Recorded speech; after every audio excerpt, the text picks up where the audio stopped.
안녕하십니까. 정경수사 포커스의 유재봉입니다. 오늘은 현재 돌아가는 정치 현안, 처음에 말씀드릴 것은 오늘 아침에 유독 TV조선에서만 보도가 됐죠. 국무총리의 박영선 전 민주당 의원, 또 대통령 비서실장의 양정철, 문재인 대통령 때 아주 측근 인사죠. 이러한 보도가 나온 다음에 아주 참 센세이션을 일으켰습니다. 거기에 대해서 상당히 아주 반응들이 많이 나왔죠. 아마도 이러한 총리의 박영선, 비서실장의 양정철을 기용하겠다고 그렇게 보도가 된 것은 물론 팩트, 이게 정확하게 팩트를 알아봐야 되겠지만 유독 TV조선에서 보도만 된 것이 참 아주 교묘합니다.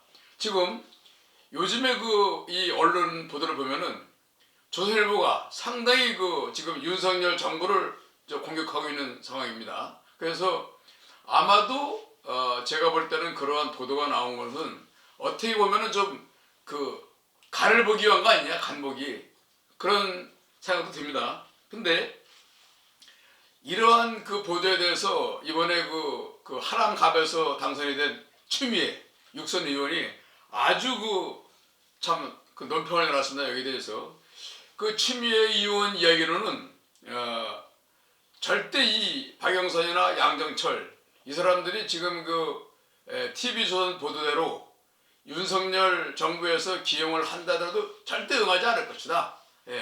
절대 응하지 않을 것이다. 그리고 이러한 사례는 박근혜 전 대통령 탄핵 때와 비슷하다는 겁니다. 그때도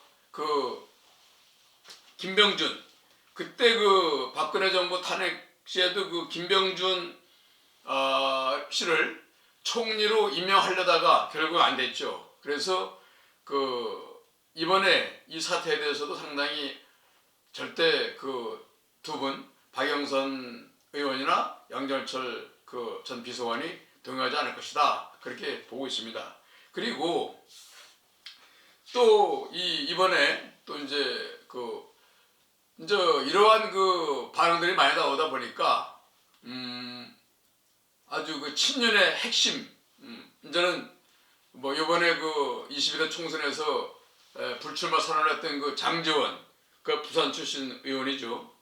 이제 얼마 전에 최근 몇 시간 전에 보도를 보니까 대통령실에서는 이 장제원 전 의원을 비서실장으로 아주 결정을 했다고 합니다. 아직 그러나 공식 발표는 안 했습니다. 그러면 이거는 제가 볼 때도 무당하다고 봅니다. 왜?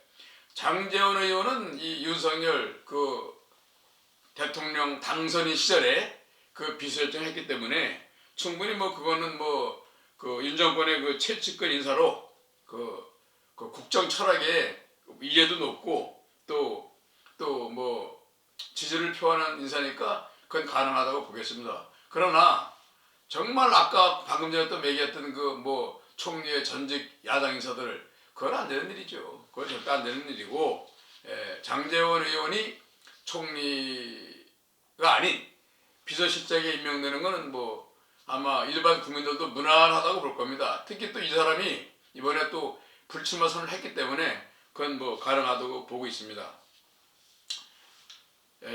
이준석 개혁신당에서 또 한번 또 대표에 대해서 말하겠죠. 역시 우리 이준석 대표도 이번에 박영선 국무총리, 양정철 비서실장에 대해서 표현을 내놨습니다. 이준석 대표는 아주 여기에서 아주 냉정한 비판을 했습니다. 맥락도 없고, 전혀 미래 지향적이지도 않고 개혁적이지도 않는 인사가 될 것이다. 만약에 기용이 된다면. 그러나 이미 총리가 아닌 우선 먼저 비서실장으로는 장제원 의원을 결정했다니까 이제 지나간 거겠죠. 그런데 우리 개혁신당의 이준석 대표는 이런 말을 했습니다. 대통령실이 꼭 다시 생각해 보기를 권고한다. 결국은 맥락도 없이 사실상의 거국 내각을 구성하는 안을 냈다는 것 자체가 얼마나 지금 이 윤 대통령이 당황했는가, 그걸 꼬집었습니다. 또 현재 정부를 지금 이 난국을 수습하기 위해서 상당히 그 두서없는 대안을 내놨는데 오히려 이것이 더 점점 국민들에게 지탄이 되고 그 지지율이 하락한다, 그렇게 보고 있습니다. 물론 그 국민의 반응이 안 좋자 용산 대통령실에서는 이렇게 황당한 이야기라고 이제 또 부인하고 있어요. 그러나 복수 언론이 이 취재원을 통해 확인했기 때문에 그 이를 바탕으로 혹시나 아까도 제가 서두에 말씀드렸지 간보기가 아닌가, 그러한 시도가 있었다고 지금 보고 있습니다. 이준석 대표 또 무슨 말을 했냐면은 절대 이 국정의 운영이 바뀌어야 된다. 기조가 바뀌어야 된다. 이 인사를 함에 있어서 가장 중요한 것은 결국 국민들이 미래지향적으로 바라볼 수 있는 새로운 인물을 발탁하는 것입니다. 맞습니다. 이제는 윤 대통령이 지금까지 그 국민들과 불통하랬던 그 태도, 오만불선한 태도, 그걸 버려야 됩니다. 그래야만이 앞으로 남은 임기 동안 정말 국민에게 지지를 받고 해나갈 수 있는데, 정말 오죽했으면 국민의힘의 여권의 인사가 없기 때문에 야당 인사를 기용을 했겠습니까? 그리고 이제 지금 그것도 윤 대통령이 엊그저께 16일이죠. 어제 그 국무회의를 통해서 사과가 아닌 그 모두 발언을 했습니다. 근데 모두 발언이라는 것도 그래요. 진지하게 처음부터, 물론 기자회견을 통해서 참 국민 여러분께 이번에 총선 참패에 대한 참 사과를 드리겠습니다, 그런 게 더 안 돼. 떳떳할 수 있는데 기자회견에는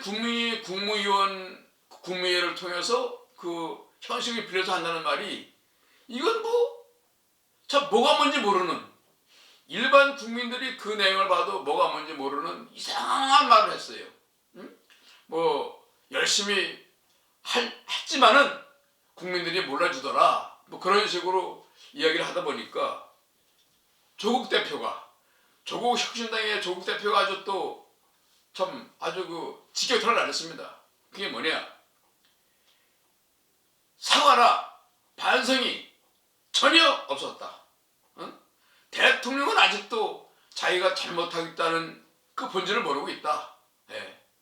그렇게 비판을 하면서 주 대표는 자기는 아직도 그 윤 대통령이 그 이번 총선 참패에 대한 문제의 핵심과 본질을 모르고 있다.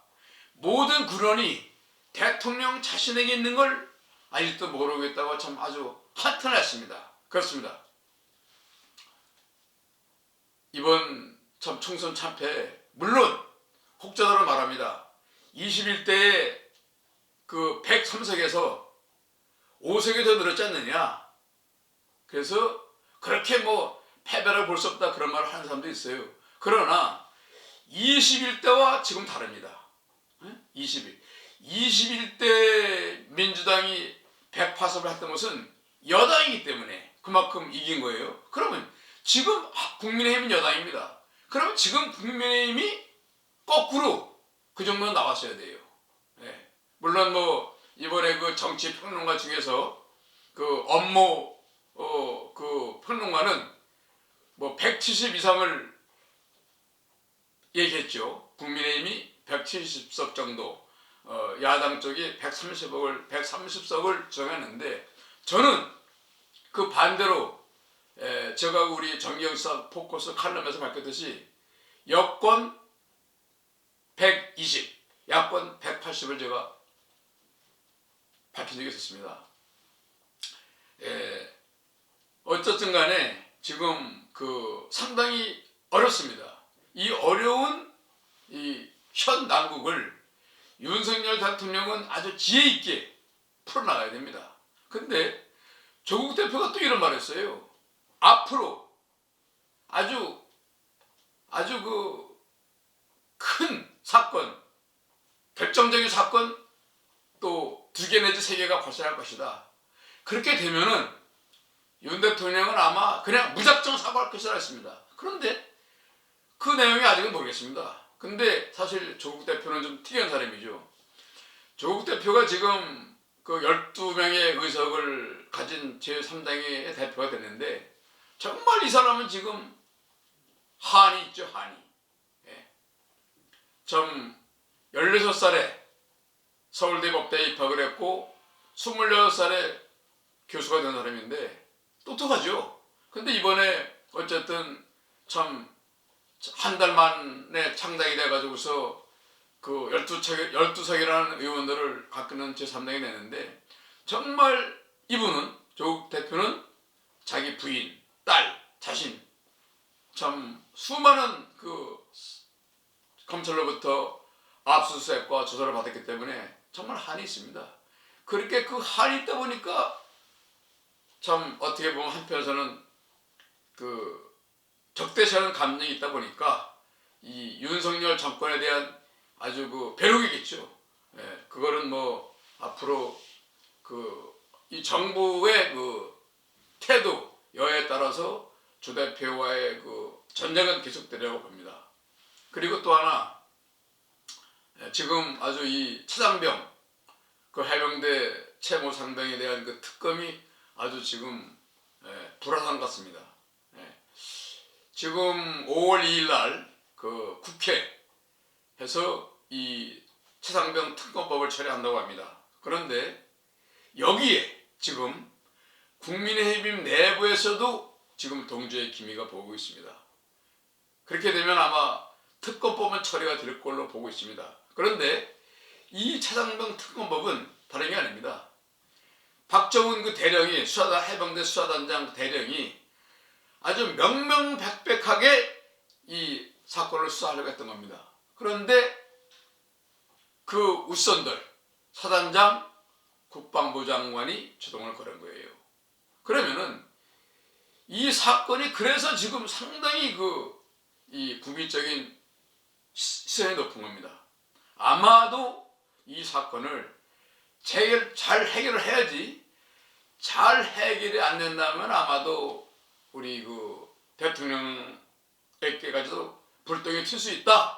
그러한 지금 그 여론들이 팽배하죠. 그래서 요번에 아주 가장 먼저 처리한다는 이 채모상병 특검법 이것이 또 어떻게 전개될 것인가 또 지켜봐야 할 것입니다. 그리고 그 이후에 이제 뭐 종합적인 특검법, 김건희 여사 관련 특검법이니 등등등등이 참 이어지겠죠. 어쨌든 우리 정경사 포커에서는 계속 아주 그 핵심적인 사건들을 여러분들에게 브리핑해 드리겠습니다. 오늘은 여기서 마치겠습니다. 감사합니다.